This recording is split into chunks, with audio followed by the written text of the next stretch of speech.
প্রিয় শিক্ষার্থীরা, আসসালামু আলাইকুম। আজকে তোমাদেরকে দুই যমজ বোনের গল্প শোনাবো। পৃথিবীতে জেরিন এবং জাফরিন, তারা দুই বোন। তারা যমজ বোন। তাদের বয়স 20 বছর। জাফরিন বিজ্ঞান মনস্কা।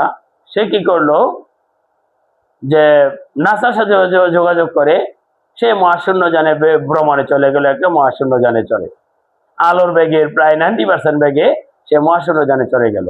জেরিন পৃথিবীতে বসে আছে, তার বয়স 20 বছর। সে তার বোন জাফরিনের জন্য অনেক বেশি অপেক্ষা করতেছে, আসবে আসবে আসবে আসবে আসবে বলে সে আসতেছেই না। এভাবে প্রায় 40 বছর চলে গেল। 40 বছর যখন চলে গেল, তখন পৃথিবীতে জাফরিনের বয়স হয়ে গেল 60 বছর।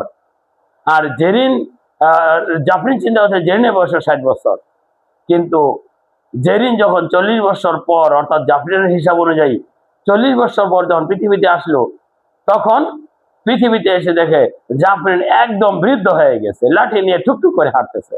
কিন্তু জেরিন একদম টকবকা যুবতী, 35 বছরের একজন যুবতী যেরকম বয়সে থাকে ঠিক সেরকম।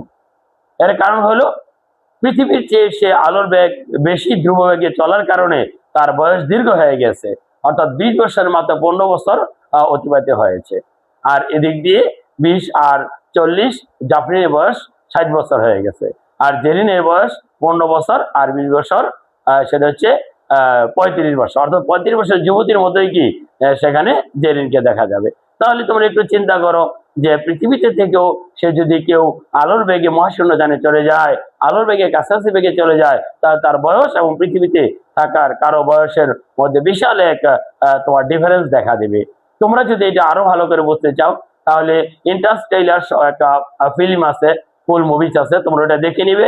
এটা আরো ভালো করে বুঝতে পারবে বলে আমি আশা করি। আসসালামু আলাইকুম ওয়া রাহমাতুল্লাহ।